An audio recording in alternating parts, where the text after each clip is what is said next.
Hi hello అందరికీ నమస్తే. ఎలా ఉన్నారు? అందరూ బాగున్నారని అనుకుంటున్నాను. నేను చాలా బాగున్నాను. Welcome back to our channel love and ride. And మీరు వింటున్నారు ఐశ్వర్య. అదేంటి నవ్వాను అనుకుంటున్నారా?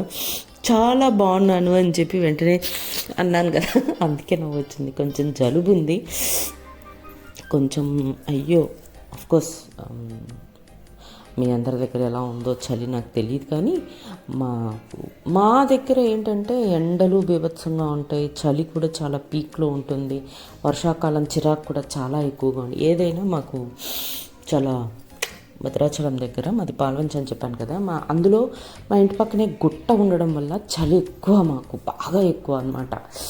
అసలు వణికిపోతున్నా, అసలు కాళ్ళు కింద చెప్పులు లేకుండా ఇంట్లో నడవలేకపోతున్నాను నేను, అంత చల్లగా గచ్చు. అసలు పొద్దున్న నుంచి ఫ్యాన్ 2-3 రోజుల నుంచి అసలు ఫ్యాన్ కూడా వేసుకోవట్లేదంటే అర్థం చేసుకోండి మాకు ఎంత చలి ఉంటుందో. సో ఆ చలి అండ్ చెప్పాను కదా అన్నవరం వెళ్ళొచ్చాము, అక్కడ వాటర్ అది మొత్తానికి జలుబు చేసింది లైట్గా. సో అందుకే ఆ గొంతులో కొంచెం తేడా కనిపిస్తూ ఉండొచ్చు మీకు. ఓకే, ఇంకా సో యాజ్ ఐ సెడ్ మనం 1000 సబ్స్క్రైబర్స్కి చాలా దగ్గరగా ఉన్నాము. ప్లీజ్ కొత్తగా వినేవాళ్ళు సబ్స్క్రైబ్ చేసుకొని వినండి, లైక్ చేయండి, షేర్ చేయండి, కమెంట్స్ పెట్టండి మీకు నచ్చిన దగ్గర. పలానా చోట మీరు బాగా చెప్పారండి అని చెప్పి, ఓకే. అండ్ ఇలానే ఎంకరేజ్ చేస్తూ ఉండండి. ఇంకా మంచి స్టోరీస్ తోటి నేను మీ ముందుకి మంచి మంచి స్టోరీస్ తీసుకొని వస్తాను. అండ్ ఇంకా స్టోరీలోకి వెళ్ళిపోదాం. సో ప్రీవియస్ ఎపిసోడ్లో మనం ఏం చూసామంటే, ఐషుకి హెల్త్ బాగుండకపోతే దేవా తన్ని చూసుకోవడానికి హాస్పిటల్లో ఆగిపోతుంది. జరీనాని వాళ్ళ ఇంటికి పంపించేస్తుంది నైట్. పిల్లలు ఉన్నారు కదా మీకు, సో మీరు పిల్లల్ని చూసుకోండి ఆంటీ, నేను ఐషుని చూసుకుంటాను అని చెప్పి తన్ని పంపించేస్తుంది. జరీనా ఇంటికి వెళ్తుంది, కానీ తన మైండ్ మొత్తం ఐషు మీద, దేవా మీదనే ఉంటాయి. ఐషు హెల్త్ ఎలా ఉంది అని, దేవాకి ఏమన్నా ఇబ్బందిగా ఉంటుందా అక్కడ అన్న ఆలోచనలతోటే జరీనా నైట్ గడిపేస్తుంది. నెక్స్ట్ డే మార్నింగ్ వస్తారు, డిశ్చార్జ్ చేస్తారు. అండ్ దేవా ఐషుకి భరోసా ఇస్తుంది దట్ ఎప్పటికీ నీకు నేను తోడుగా ఉంటాను, ఇది నా మాట రాసి పెట్టుకో అన్నట్టుగా గట్టిగా చెప్తుందన్నమాట. సో తర్వాత ఇంకా ఇంకా అక్కడ నుంచి డిశ్చార్జ్ చేసుకొని ఎవరింటికి వాళ్ళు వెళ్ళిపోతుంటారు. అండ్ జరీనా మధ్యలో దారిలో, ఏంటి ఐషు ఏదో ఆలోచిస్తున్నావు అంటే, అదే దేవా గురించి ఆలోచిస్తున్నాను. నేను చూసినప్పటి దేవాకి, నిన్న నైట్ నేను చూసిన దేవాకి చాలా తేడా ఉంది. నేను చూసినప్పుడు అసలు ఎక్కడా వణికిపోతూ తన కాళ్ళు గొంతు అన్నీ వణుకుతున్నాయి మాట్లాడడానికి. అంత భయపడుతూ కనిపించిన దేవాకి ఈరోజు అందరినీ వణికిచ్చే దేవాకి చాలా తేడా ఉంది. ఒక మగపిల్లగాడిలాగా నా పక్కన నిలబడింది, లైక్ ఒక కన్న తల్లిలాగా నాకు చేయాల్సిన సేవలు అన్నీ చేసింది. అండ్ ఒక తండ్రిలాగా ఎవరెవరి దగ్గరికి వెళ్ళి ఏమేమి మాట్లాడాలో అవన్నీ కూడా చేసింది.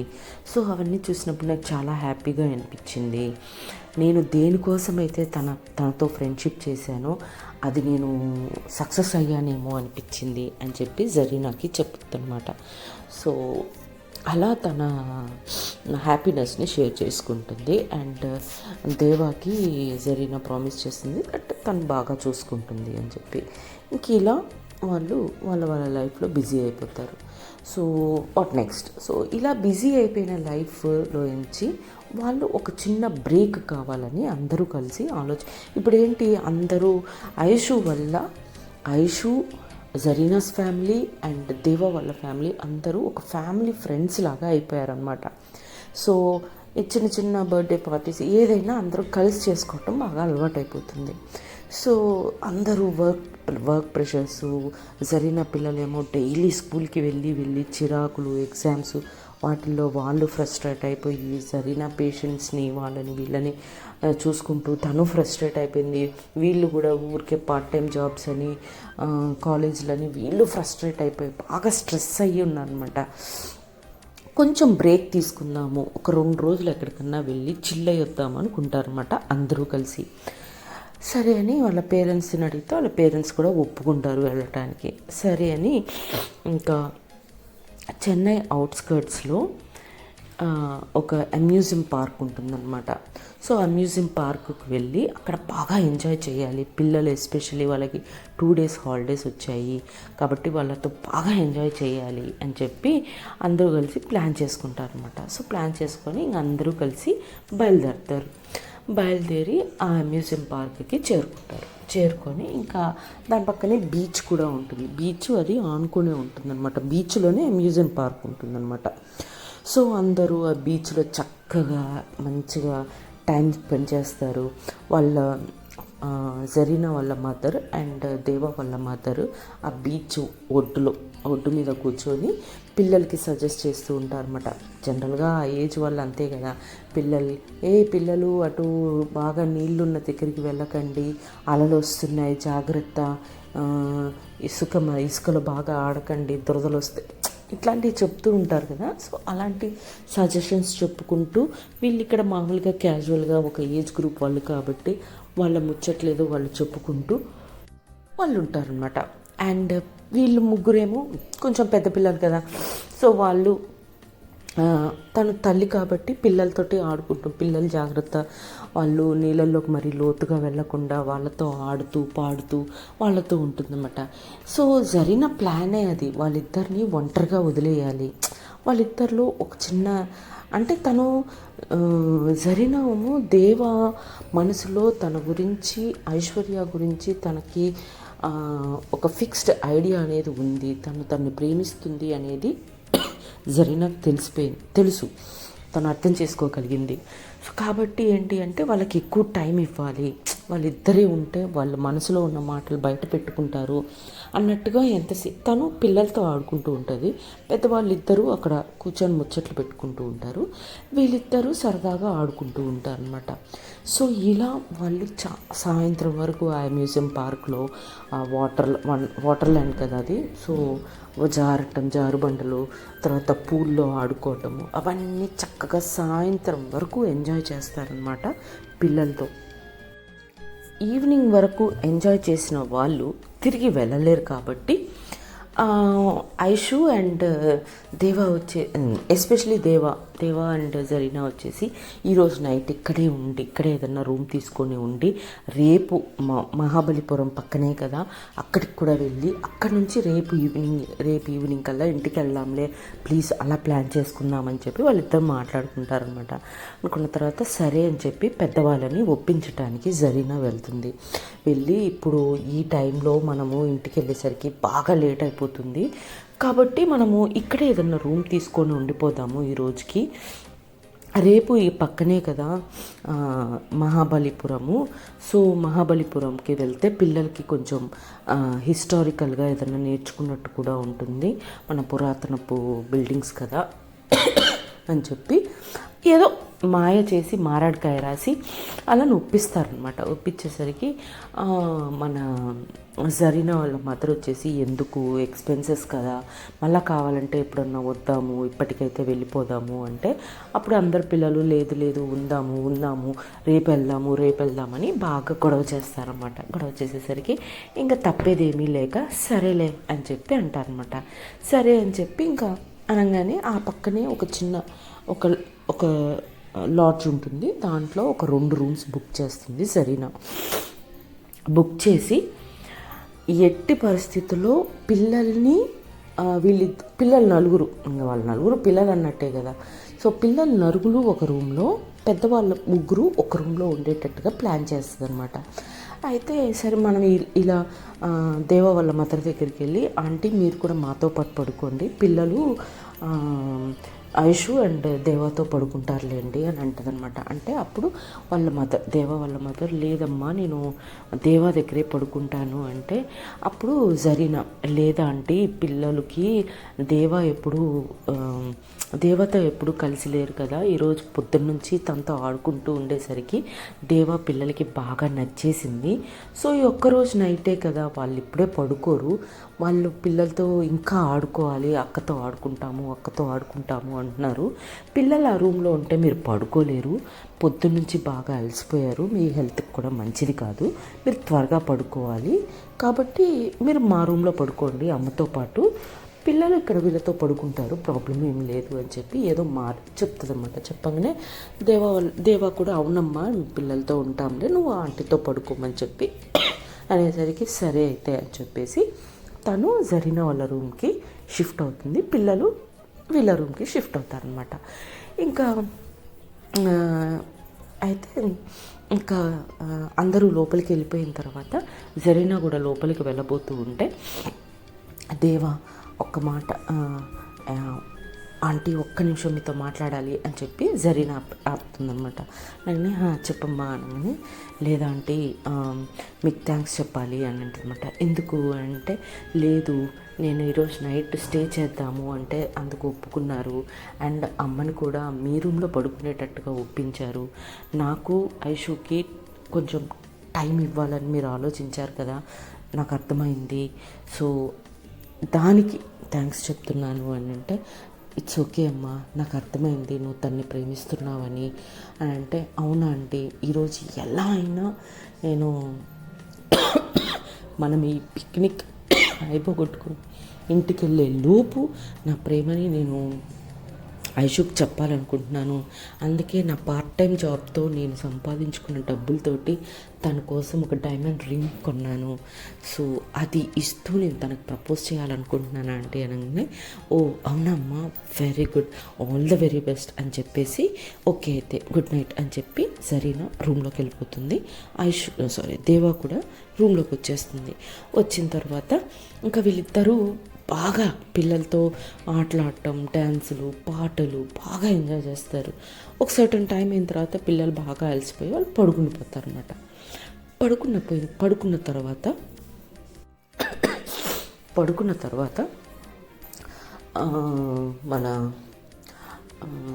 దేవ ఐషు పక్కనే కూర్చొని, ఐషు నేను ఒక విషయం అడగాలనుకుంటున్నాను చెప్తావా అని అంటదనమాట. అంటే అడుగుదేవా దీంట్లో ఏముంది అని అంటదనమాట. లేదు జరీనా ఆంటీ నీకు ఎలా తెలుసు, అసలు నీకు ఫస్ట్ నుంచి తెలుసా, ఈ మధ్య పరిచయమా, మీ ఇద్దరు పరిచయం ఎలా స్టార్ట్ అయింది, అండ్ తను మనకి మన కోసం ఏదో హెల్ప్ చేస్తున్నట్టుగా అనిపిస్తుంది, నాకు తన గురించి తెలుసుకోవాలని ఉంది, అసలు నీకు ఎలా పరిచయం అది చెప్పు ఫస్ట్ అని చెప్పి అడుగుతుంది అనమాట. అనగానే ఓ అదో పెద్ద కథ అంటే పర్లేదు చెప్పు అని అంటదన్నమాట దేవా. అనగానే ఒకరోజు నేను ఒక క్యాంప్ కోసమని వెళ్ళాను, ఆ క్యాంప్ అయిపోయిన తర్వాత రూమ్కి బయలుదేరదామని బస్ స్టాప్లో వెయిట్ చేస్తూ ఉంటే ఒక బస్సు వచ్చి ఆగింది, నేను ఆ బస్సు ఎక్కేసాను. ఆ బస్సు ఎక్కి ఒక సీట్లో కూర్చున్నాను, నా పక్కన ఒక లేడీ ఏడుస్తూ ఉన్నారు, ఆ లేడీ ఎవరో కాదు జరీనా అని అంటారనమాట. ఓ అవునా ఎందుకు ఏడుస్తున్నారు అని అంటే, నేను అదే అడిగాను, మీ పేరేంటి అని అడిగాను. అడిగితే తనేం మాట్లాడలేదు, చాలా సీరియస్గా ఒక లుక్ ఇచ్చి మళ్ళీ తను కిటికీ వైపు చూసుకుంటూ ఏడుస్తూనే ఉన్నారనమాట. ఓ మీ పేరు చెప్పటం ఇష్టం లేదా, పర్లేదు, బట్ మీరు ఎందుకు ఏడుస్తున్నారో తెలుసుకోవచ్చా అని అడిగాను. అని అంటే చెప్పిందా మరి అని అంటే, అబ్బా దేవా ప్లీజ్ నేను చెప్పేది పూర్తిగా విను అని అంటదనమాట. ఓకే డిస్టర్బ్ చేయను, చెప్పు అని అంటది దేవా. సరే అని చెప్పి ఇంకా తను అసలు ఎంతసేపు పలకరించినా మాట్లాడలేదు. ఇంకా తర్వాత సరే మీరు ఎందుకు ఏడుస్తున్నారు ఏంటి అనేది మీకు చెప్పాలనిపించకపోతే చెప్పకండి, కానీ మీరు ఏడవకండి, ఏడిస్తే నాకు నచ్చదు, ఏడిస్తే ప్రాబ్లమ్స్ సాల్వ్ అవ్వవు అసలు మీ ప్రాబ్లం ఏంటో చెప్తే నేనేమన్నా హెల్ప్ చేయగలిగితే చేస్తాను అని చెప్పాను అని అంటదనమాట. అంటే అలా చూస్తూ ఉంటుంది దేవ. సారీ, మా అబ్బాయి మళ్ళీ ఐస్ క్రీమ్ తెచ్చిచ్చి డిస్టర్బ్ చేశాడు. ఐస్ క్రీమ్ తినేసరికి మళ్ళీ బ్రేక్ వచ్చేసిందబ్బా. కొంచెం మళ్ళీ చెప్పినయే మళ్ళీ చెప్తుంటే మాత్రం ఏం అనుకోకండి ప్లీజ్, దయచేసి. అండ్ ఇంకొక బెస్ట్ థింగ్ ఏం చేశాను అంటే, ఎక్కడైతే పాజ్ చేశానో అక్కడ నుంచి తమిళ్లో చెప్పేశా స్టోరీని కంప్లీట్గా. తర్వాత గుర్తొచ్చింది, అరే నేను తెలుగులో కదా స్టార్ట్ చేశాను, మళ్ళీ తమిళ్లో చెప్తున్నాను ఏంటి అని గుర్తొచ్చి, అబ్బా మళ్ళా తెలుగులో రికార్డ్ చేయాల్సి వచ్చిందనమాట. సగం ఎక్కడైతే నేను తమిళ్ నుంచి స్టార్ట్ చేశానో ఆ బిట్ వరకు కట్ చేసేసి మళ్ళీ ఈ బిట్ యాడ్ చేయాల్సి వస్తుంది. Very sorry. అందుకే నాకు ఇలా డిస్టర్బెన్సెస్ వస్తూ ఉంటాయి కాబట్టి నేను అప్పుడప్పుడు బాగా ఒక్కలు ఇంటికి ఎవరన్నా చుట్టాలు వచ్చినా ఫ్రెండ్స్ వచ్చినా ఎపిసోడ్ చేయలేకపోతున్నాను. నాకు ఇలా డిస్టర్బ్ అయితే నా ఫ్లో పోతుందన్నమాట. ఎనీవేస్, సో జరీనా అని అడిగినా ఎంతసేపటికి చెప్పలేదు. తర్వాత ఒక టీ స్టాల్ దగ్గర ఆగాము, అక్కడ కూడా అడిగాను నేను, ఏమన్నా తింటారా అని అడిగాను, తాగుతారా అని అడిగాను. తను ఏమీ వద్దంది, ఒక కాఫీ మాత్రమే తాగింది. ఆ తర్వాత మళ్ళీ బస్సు ఎక్కాము, మళ్ళీ అడిగాను, ప్లీజ్ అండి చెప్పండి, ఏదైనా పంచుకుంటేనే తగ్గుతుంది, ఎంతసేపు అని ఇలా ఏడుస్తూ ఉంటే మీ కష్టం తీరిపోతుందా, అది ఇది అని మాట్లాడిన తర్వాత, నా కష్టం నీకేం తెలుసమ్మా, నా కష్టం నీకు వస్తే తెలుస్తుంది, నువ్వు ఇంకా చిన్న పిల్లవు కదా నీకు తెలియదులే అనింది. అప్పుడు నేను ఆంటీ సారీ మేడం, ఎవరి కష్టాలు వాళ్ళకు ఉంటాయి, నావి చాలా ఉన్నాయి నాకు. కాకపోతే అక్కడే ఉండి ఏడ్చుకుంటూ ఉండిపోతే నా లైఫ్ అక్కడే ఆగిపోయేది. నా లైఫ్ గురించి మీకు తెలియదు కదా, ఏదో ఒక రోజు చెప్తానులేండి మీకు అని చెప్పి అంటదనమాట. అనగానే జరీనా షాక్ అయ్యి చూసింది. అదేంటి మీరు నా లైఫ్లోకి ఎందుకుంటారు, ఈ బస్ దిగితే మీరెవరో నేనెవరో కదా అంటే, ఏమో చెప్పలేం కదా అని అన్నదనమాట. అన్న తర్వాత కొద్దిసేపటికి ఇంకా జరీనా తన లైఫ్ గురించి చెప్పడం స్టార్ట్ చేస్తుంది. లైక్ అనగానే అవునా చెప్పిందా అని దేవా అడుగుతుందనమాట. చెప్పింది అంటే, అలా ఎలా నమ్మింది నిన్ను అని చెప్పి దేవా అడుగుతుంది ఐషుని. అంటే అది కూడా ఇదే స్టోరీ.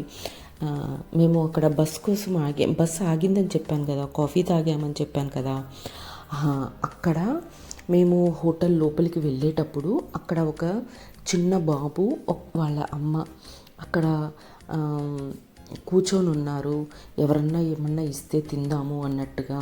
బట్ ఎవరు వాళ్ళని పట్టించుకోకుండా వెళ్ళిపోతున్నారు. అది నేను గమనించాను. లోపలికి వెళ్ళి వాళ్ళ కోసం ఒక శాండ్విచ్, ఒక బిర్యానీ ఆర్డర్ చేశాను. అది జరీనా కోసం అనుకొని, నాకు ఇవన్నీ ఏమొద్దని చెప్పాను కదా, నాకు ఒక కాఫీనే చాలని చెప్పాను కదా అని చెప్పి అరిచింది. బట్ తర్వాత ఇట్స్ ఓకే, మీరు తినకపోతే తినకపోయారు, వదిలేయండి, నో ప్రాబ్లం అని నేను వాటిని పార్సిల్ చేయించుకొని బయటకు వచ్చిన తర్వాత ఆ బాబుకేమో ఆ శాండ్విచ్, అక్కడున్న వాళ్ళ అమ్మకేమో ఆ బిర్యానీ ఇచ్చాను. అది తను చూసిన తర్వాత అప్పుడు కానీ తనకు తెలుసు కదా నా సంగతి. నేను వయసులో పెద్దదాన్నైనా నా బాధలో నేనున్నానే తప్ప అక్కడ ఇంకొకరు ఆకలి బాధలో ఉన్నారు అన్నది నేను గమనించలేకపోయాను. చిన్నపిల్ల అంటే లైక్ 16-17 ఇయర్స్ ఉంటాయి అమ్మాయికి అంతే. సో అంత చిన్నపిల్ల అయ్యుండి కూడా తను గమనించి, ఇంత ఇదిలో కూడా గమనించి వాళ్ళ కోసం ఇవి కొని తీసుకొచ్చి వాళ్ళ చేతిలో పెట్టింది. సో అని తనకి అప్పుడు నన్ను నమ్మింది. అందుకే నాకు తన గురించి చెప్పింది. అంటే అవునా, సరే ఏం చెప్పిందో చెప్పు అని అంటుంది దేవా. అనగానే అయితే వాళ్ళ హస్బెండ్ బాగా శాడిస్ట్ అంట, లైక్ బాగా చూసుకునేవాడు కాదంట, ఎప్పుడు దెబ్బలు కొడుతూనే ఉన్నాడంట, బాగా చిరాకు చేసేవాడంట, అసలు రెస్పెక్ట్ చేసేవాడు కాదంట. ఇంటెనకాల పశువుల దొడ్డిలాగా ఒక ఎనపది ఒక చిన్న రూమ్లో ఉంటే ఆ రూమ్లో పడేసాడంట తనని, తన పిల్లల్ని పడేసి, మీరు ఎలా బ్రతుకుతారో ఏం చేస్తారో మాకు సంబంధం లేదు, మీరెవరో మేమెవరో, మమ్మల్ని డబ్బులు అడగొద్దు, మీరే అన్నీ చూసుకోవాలి, కూరగాయలు అన్నీ మీదే, మాకు సంబంధం లేదు. సో ఎంత భయంకరంగా ఉండేదంటే వర్షం వస్తే మంచం మీద కూర్చున్న ప్లేసు తప్ప మిగతా అంతా ప్లేసు కురిసేది. పిల్లల్ని చాలా జాగ్రత్తగా బెడ్షీట్స్లో కప్పుకొని కాపాడుకుంటూ తను లైఫ్ లీడ్ చేసింది. సో అలా తను బ్రతుకుతూ ఉంది అని చెప్పి అని నాకు ఆ కష్టాలన్నీ చెప్పింది. ఆ తర్వాత ఇంకా నేను అవన్నీ విన్న తర్వాత చాలా బాధ అనిపించింది. అప్పుడు నేను చెప్పాను, నీకంటూ మీ అమ్మ నాన్న ఉన్నప్పుడు మీ అమ్మ వాళ్ళ ఇంటికే వెళ్తున్నా అంటున్నావు కదా, మీ అమ్మ వాళ్ళకి అంత క్లియర్గా చెప్పు, వాళ్ళ హెల్ప్ తీసుకొని వాడిని వదిలేసి బయటకు వచ్చే పిల్లల్ని తీసుకొని, చదువుకున్నావుగా నీ పిల్లల్ని నువ్వు సాక్కోలేవా అని ధైర్యం ఇచ్చాను. ఆ తర్వాత తను కూడా ఇంకా ఇంటికి వెళ్ళిన తర్వాత వాళ్ళ పెద్దవాళ్ళతో మాట్లాడి వాళ్ళ అన్నయ్య హెల్ప్ తీసుకొని అక్కడి నుంచి మెల్లగా రోజు కూరగాయలు తెప్పించుకోవడం, మంచినీళ్ళు కూడా వాళ్ళ అన్నయ్య తెచ్చిస్తేనే తాగడం, కానీ లేకపోతే అది కూడా ఉండేది కాదంట. అలా అంటే ఆ పక్కన ఒక అన్నయ్య లాంటి వాడు ఉండేవాడు అనమాట. ఆయన తెచ్చిస్తేనే కూరలు వండుకోవడం కానీ మంచినీళ్ళు తాగడం కానీ అంత వరస్ట్ బిహేవియర్ వాళ్ళ హస్బెండ్ అనమాట. అసలు పట్టించుకోలేదు వాళ్ళని. ఇంకా అలాంటప్పుడు అక్కడ ఎందుకు ఉండాలి నువ్వు అని చెప్పి నేను తన్ని మోటివేట్ చేశాను. ఆ తర్వాత తను వాళ్ళ హస్బెండ్ని వదిలేసి పిల్లల్ని తీసుకొని వాళ్ళ అమ్మ వాళ్ళ ఇంటికి వచ్చేసింది చెన్నై. ఇక్కడికి వచ్చిన తర్వాత సైకాలజీ నేర్చుకుంది. ఇప్పుడు తను సైకాలజీతో పాటు ఇప్పుడు ఆక్యుపెంచర్ కూడా నేర్చుకుంటుంది. సో పిల్లల్ని చదివించుకుంటుంది. చక్కగా చదువుకుంటున్నారు పిల్లలు. ఇది జరీనా గురించి. అందుకే నాకు ఒక ప్రత్యేకమైన గౌరవం తనంటే. ఓకే అని చెప్పి అంటదనమాట అని తన జరీనా గురించి దేవాకి చెప్తుంది ఐషు. అప్పుడు ఓ సచ్ ఎ గ్రేట్ లేడీ కదా అని చెప్పి దేవా కూడా అనుకుంటుందన్నమాట. అలా వాళ్ళిద్దరూ జరీనా గురించి మాట్లాడుకుంటారు. ఆ తర్వాత కొద్దిసేపు తర్వాత నేను ఇంకో విషయం అడగొచ్చా అని దేవా అంటుందన్నమాట. ష్యూర్ దేవా, నువ్వు ఏది అడిగినా చెప్తాను దేవా అని చెప్పి ఐషు అంటుందన్నమాట. అంటే యాక్చువల్గా నీ పేరు, నువ్వేం చదువుతున్నావు అన్నది తప్ప నాకు అసలు ఏమీ తెలియదు నీ గురించి. నా గురించి నీకు అంతా చెప్పాను కదా, నీ గురించి నేను తెలుసుకోవాలనుకుంటున్నాను, కొంచెం చెప్తావా నీ గురించి అని చెప్పి అడుగుతుందనమాట. అడగగానే ష్యూర్ ఖచ్చితంగా నీకు ఏదో ఒకరోజు చెప్పాలని అనుకున్నాను. సరే అది నువ్వే అడిగావు కాబట్టి ఈరోజు నేనే చెప్తాను, ఓకేనా అని చెప్పి అంటదనమాట. అనగానే సరే అయితే అని చెప్పి ఈగర్గా వెయిట్ చేస్తూ ఉంటుంది. సో అదే ఈగర్నెస్ మెయింటైన్ చేయండి. రేపు చెప్తాను అసలు తను ఏం చెప్పింది అనేది. అప్పటి వరకు tata bye bye, see you, జై హింద్, జై శ్రీరామ్.